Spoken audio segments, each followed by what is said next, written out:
আজ জুমার রাত, আসমানের দরজা খোলা রয়েছে। যদি কেউ আল্লাহ তাআলার এই দুটি শক্তিশালী নাম 11 বার পড়ে, তাহলে আল্লাহ তাআলার কাছে যা চাইবে আল্লাহ তাআলা তাকে তাই দান করবে এবং ওই ব্যক্তিকে আল্লাহ তাআলা এত ধন সম্পদ, এত টাকা পয়সা দান করবেন যা রাখার জন্য করে জায়গা খুঁজে পাবেন না। সে মনের যত কঠিন আশাই থাকুক না কেন, আল্লাহ তাআলা রাত্রে তার মনের আশাগুলো পূর্ণ করে দেবেন, কারণ আমলটি বহুবার পরীক্ষিত। আজ পর্যন্ত কেউ ব্যর্থ হয়নি। হাদিস দ্বারা প্রমাণিত রয়েছে, ওই সময় যখন কেউ আল্লাহ তাআলার কাছে কোনো কিছু চায়, আল্লাহ তাআলা তাকে খালি হাতে ফেরত দেন না। যেহেতু জুমার রাত, আল্লাহ তাআলা তার বান্দার সমস্ত চাওয়া পাওয়া পূর্ণ করবেন, এটা আল্লাহর ওয়াদা। আর আল্লাহর ওয়াদা কখনোই বরখেলাফ হয় না। যদি আপনার নিয়ম এবং শর্ত ঠিক থাকে, আপনি আল্লাহ তাআলার কাছে যা চাইবেন তাই পাবেন। আর যদি ভিডিওটা টেনে দেখেন, কোনো পয়েন্ট মিস করে ফেলেন, তাহলে কোনো কাজে আসবে না। তাই না টেনে সম্পূর্ণ ভিডিও দেখার অনুরোধ রইল। আর যারা এখনও চ্যানেলটি সাবস্ক্রাইব করেননি, দয়া করে চ্যানেলটি সাবস্ক্রাইব করে পাশে থাকবেন। দুনিয়াতে আমি আপনি সবাই চাই ধনী সম্পদশালী হওয়ার জন্য, কারণ দুনিয়াতে অর্থ বা সম্পদ ছাড়া একটা পুরুষের কখনো মূল্য নেই। আপনার কাছে টাকা নেই, আপনার স্ত্রী আপনাকে ভালোবাসবে না। আপনার কাছে টাকা নেই, আপনার পিতামাতাও আপনাকে ভালোবাসবে না। আপনার কাছে টাকা নেই, আপনি সন্তানের কাছে ভালো পিতা হতে পারবেন না। আপনার কাছে টাকা পয়সা নেই, সমাজে আপনার তেমন কোনো দামও থাকবে না। তো টাকা জীবনে খুবই গুরুত্বপূর্ণ একটি বিষয়। আর এই ধন সম্পদ, টাকা পয়সা কেবল আল্লাহ তাআলাই আমাদেরকে দান করে থাকেন। আল্লাহ তাআলা যাকে ইচ্ছা তাকে অর্থল ধন সম্পদ দান করেন, আবার যাকে ইচ্ছা তাকে অভাব অনটনে ফেলে পরীক্ষা করেন। কিন্তু আমরা যদি আল্লাহ তাআলার কাছে চাই, তাহলে এই অভাব অনটন বা বিপদ আপদ আল্লাহ তাআলা আমাদের এই বালা মুসিবত দূর করবেন। এই দোয়ার মাধ্যমে আমাদের জীবনে সুখ শান্তি সমৃদ্ধি দিয়ে ভরে দেবেন। কারণ আপনারা তিরমিজি শরীফের হাদিস 2139 নম্বর হাদিস যাচাই করে দেখতে পারেন যে ব্যক্তি যে দোয়ার শক্তি এতটাই যে বান্দার ভাগ্য তকদির পরিবর্তন করতে পারে কেবল দোয়ার মাধ্যমে। অন্য কোনো পদ্ধতি, অন্য কোনো ওয়ে নেই বান্দার ভাগ্য পরিবর্তন করতে পারে। আর আজ যেহেতু জুমার রাত, আর আল্লাহ রাব্বুল আলামিন প্রত্যেক রাতে নিম্ন আকাশে নেমে এসে তার বান্দাদেরকে ডাকতে থাকে। কে আছে অভাবগ্রস্ত, আমার কাছে চাইবে আমি তার অভাব দূর করব। কে আছে বিপদগ্রস্ত, আমার কাছে চাইবে আমি তার বিপদ দূর করব। কে আছে অসুস্থতায়, আমার কাছে চাইবে আমি তার সুস্থতা দান করব। এইভাবে আল্লাহ রাব্বুল আলামিন রাতে দ্বিপ্রহর থেকে ফজর পর্যন্ত তার বান্দাদেরকে ডাকতে থাকে। তো তখন যদি আমি আপনি আল্লাহ তাআলার কাছে চাই, আল্লাহ তাআলাকে আমাকে দেবে না? ধরেন আপনার কাছে একজন এমপি আসলো, এসে বলল, অমুক বাড়ি করিম সাহেব, আপনার কি টাকা লাগবে? যদি আপনি বলেন হ্যাঁ আমার তো লাগবে, তাহলে কিন্তু আপনাকে টাকা দেবে। আর যে রব্বে কারিম আল্লাহ সুবহানাহু তাআলা, এই দুনিয়া সমস্ত কিছু সৃষ্টির মালিক, তিনি আমাদেরকে ডাকছেন, কার কি লাগবে, কে অভাবে আছে। তখন যদি আপনি আল্লাহ তাআলার কাছে নিয়ম এবং শর্ত মেনে চান, আল্লাহ তাআলাকে আপনাকে দেবে না? কখনোই আল্লাহ তাআলা আপনাকে খালি হাতে ফেরত দেবেন না। এটা আল্লাহর ওয়াদা।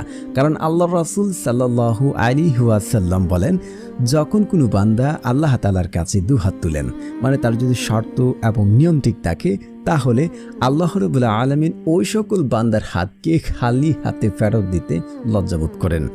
আল্লাহ রাব্বুল আলামিন কখনো না বলতে জানেন না। না বলতে কোনো শব্দই তিনি জানেন না।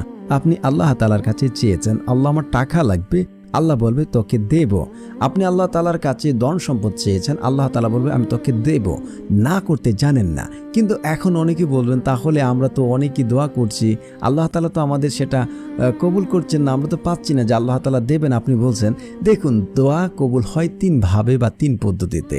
আপনার যদি শর্ত এবং নিয়ম ঠিক থাকে, আপনার দোয়া কবুল হবে 100%। আমি আল্লাহর কসম করে বলছি 100% গ্যারান্টি আপনার দোয়া কবুল হবে। এক পদ্ধতি হচ্ছে, আপনি যা চাচ্ছেন দুনিয়াতে, টাকা পয়সা, ধন সম্পদ, যাই চাচ্ছেন, আল্লাহ তাআলা আপনাকে দুনিয়াতে হুবহু তা দান করে দেবেন। এটা আল্লাহর ওয়াদা।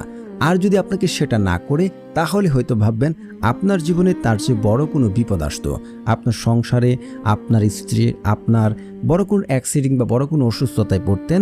এই দোয়ার মাধ্যমে আল্লাহ তাআলা এই বালা মুসিবত দূর করে দেন। সুবহানাল্লাহ। নয়তোবা আপনার এই দোয়া কিন্তু আখিরাতের জন্য রেখে দেন। যখন কেউ কাউকে চিনবে না, ওই কঠিন মুহূর্তে আল্লাহ তাআলা এই দোয়া আমার আপনার জন্য কাজে লাগবে। তো দোয়া কখনোই বরখেলাপ হয় না যদি শর্ত এবং নিয়ম ঠিক থাকে।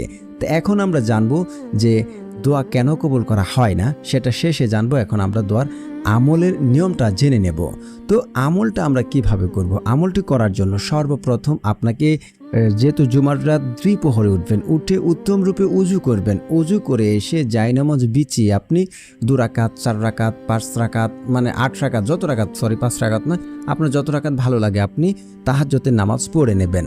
তাহাজ্জুদের নামাজ পড়ার সময় যখন আপনি পড়বেন সুবহানা রাব্বিয়াল আলা, সুবহানা রাব্বিয়াল আলা, সুবহানা রাব্বিয়াল আলা, এভাবে যখন পড়বেন, তখন আপনি যে উদ্দেশ্যে, যে কারণে, যে কোনো কিছুতে আপনি হাসিল করার জন্য দোয়া করছেন, ওই সেজদারত অবস্থায় 3 বার 5 বার পড়ার পর আপনি এই দোয়াগুলি একবার আল্লাহ তাআলার কাছে সেজদা অবস্থায় বলবেন। কারণ সেজদার সময় বান্দা আল্লাহর সাথে সরাসরি সম্পর্ক স্থাপন করেন, ওই সময় কোনো ভাড়া থাকে না। আর সেজদারত অবস্থায় আল্লাহ তাআলা দোয়া আরও দ্রুত কবুল করে নেন। তো প্রথম অবস্থায় আপনার সেজদা অবস্থায় আল্লাহ তাআলার কাছে আপনার মনের আশাগুলি ভুলে নেবেন।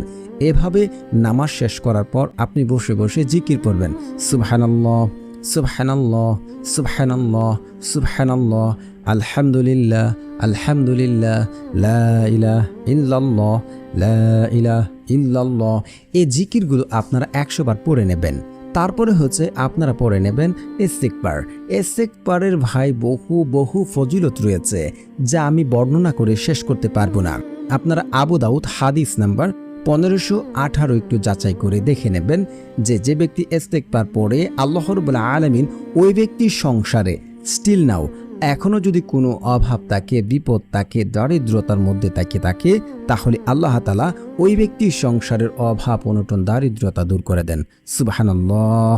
এবং ওই ব্যক্তি যদি দুনিয়াতে এমন কোনো কঠিন বিপদে পড়ে, যে ব্যক্তি হর হামেশা ইস্তিগফার পড়ে, তাহলে সেই বিপদ আপদ থেকে উদ্ধার হওয়ার কোনো পথ বা কোনো পদ্ধতি যদি খুঁজে না পায়, তাহলে আল্লাহ তাআলা কুদরতিভাবে তাকে সেই বিপদ আপদ থেকে উদ্ধার হওয়ার জন্য আল্লাহ তাআলা নিজে জিম্মি হয়ে আপনাকে পথ দেখাবেন। সুবহানাল্লাহ।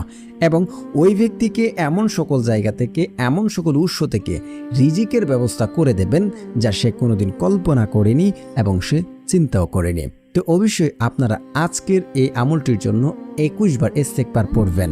আর ইস্তিগফার পড়ার ক্ষেত্রে অনেকেই ভুল করে থাকেন। অনেকে পড়ে আস্তাগফিরুল্লাহ, আস্তাগফিরুল্লাহ, আস্তাগফিরুল্লাহ, এইভাবে পড়েন, এটা কাজে আসবে না।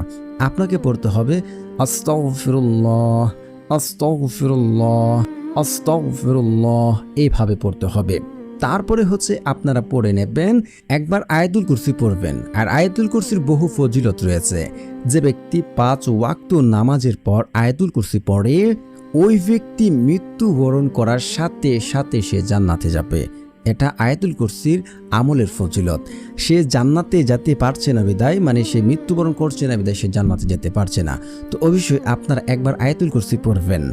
আল্লাহু লা ইলাহা ইল্লা হুয়াল হাইয়ুল কাইয়্যুম লা তাখুযুহু সিনাতু ওয়া লা নাওম লাহু মা ফিস সামাওয়াতি ওয়া মা ফিল আরদ মান জাল্লাযী ইয়াশফাউ ইনদাহু ইল্লা বিইজনিহি ইয়ালামু মা বাইনা আইদিহিম ওয়া মা খালফাহুম ওয়া লা ইউহিতুনা বিশাইইন মিন ইলমি ইল্লা বিমা শাআ ওয়াসি'a কুরসিয়ুস সামাওয়াতি ওয়াল আরদ ওয়ালা ইয়াউদু হিফযুহুমা ওয়া হুয়াল আলিয়্যুল আযীম।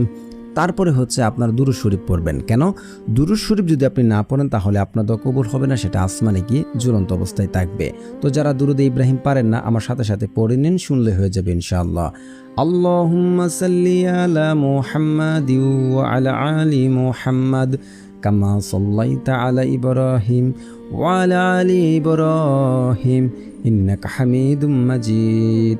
আল্লাহুম্মা বারিক আলা মুহাম্মাদি ওয়া আলা আলি মুহাম্মাদ কামা বারাকতা আলা ইব্রাহিম ওয়া আলা আলি ইব্রাহিম ইন্নাকা হামিদুম মাজিদ। তারপরে হচ্ছে আপনারা একবার সূরা ফাতিহা পড়বেন। বিসমিল্লাহির রহমানির রহিম। আলহামদুলিল্লাহি রাব্বিল আলামিন আর রহমানির রহিম মালিকি ইয়াউমিদ্দিন ইয়াকা না'বুদু ওয়া ইয়াকা নাস্তাঈন ইহদিনাস সিরাতাল মুস্তাকিম সিরাতাল লাযীনা আন'আমতা আলাইহিম গায়রিল মাগদুবি আলাইহিম ওয়ালাদ-দাল্লিন আমিন। তারপর পড়ে নেবেন 10 বার সূরা ইখলাস। বিসমিল্লাহির রহমানির রহিম।